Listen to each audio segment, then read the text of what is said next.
Урматтуу Баткен элинин эмгекчилери. Мекенибизде саясий шарт өзгөрдү. Кайрадан дагы бир жолу башынан кыйын кезеңди бийлик алмашууну өткөрүп жатат. Бул коомубуздагы бир күндүн ичинде жаралган көйгөй эмес, бир топ жылдардап топтолгон проблема. Бүгүн өлкөбүздө коомдук саясий абал турукташты. Мен негизги иш сапарымды сиздерден баштадым. Мен алгачкы иш сапарымды Баткен жергесинен баштаганымдын эки чоң себеби бар. Биринчиси Баткен элинин чек арадагы эрдиги. Экинчиси Кыргыз элинин сыймыктуу уулу Исхак Разаков агабыз. Анткени менин тагдырым азыркы тагдырым. Максатым, иштөө принцибим да Исхак Разаковдун идеялары менен үндөш, ага абдан жакын. Чек ара маселесине токтоло кетсем. Мага 2 жылдын ичиндеги инциденттердин баары колума келип түштү. 21 жолу болгон экен. Чек ара маселелерин тактоо иштери боюнча эки мамлекеттин ортосундагы комиссиялардын ишин көрдүм. Чек ара аймактарын өнүктүрүү боюнча мамлекеттик программанын аткарылышы боюнча маалыматтарды алдым. Баары менен таанышып чыктым. Биринчи келген күнү ушу чек ара маселесине көңүл бурдум.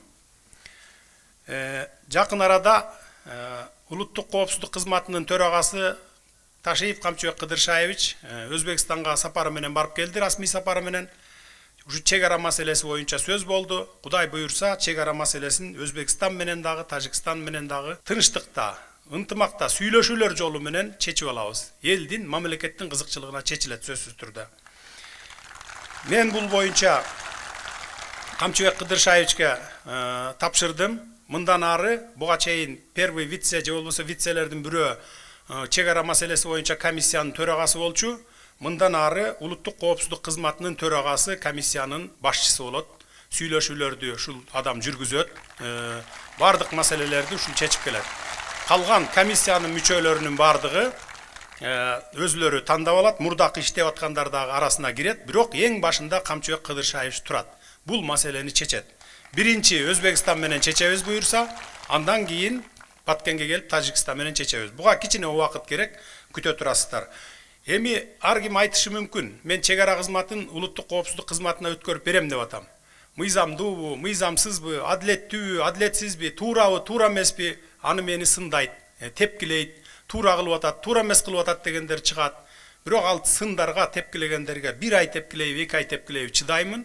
Анткени бул биздин элдин жана мамлекеттин коопсуздугу үчүн, мамлекеттин кызыкчылыгы үчүн бүгүн керек нерсе. 2 айдан кийин биздин чек аралар чечилип, жакшы нукка түшүп, эки мамлекеттердин ортосунда, 3 мамлекеттердин ортосунда ынтымак орногондон кийин, андан кийин туура кылган экен деп эл журт өзүңүздөр бааңыздарды бересиздер.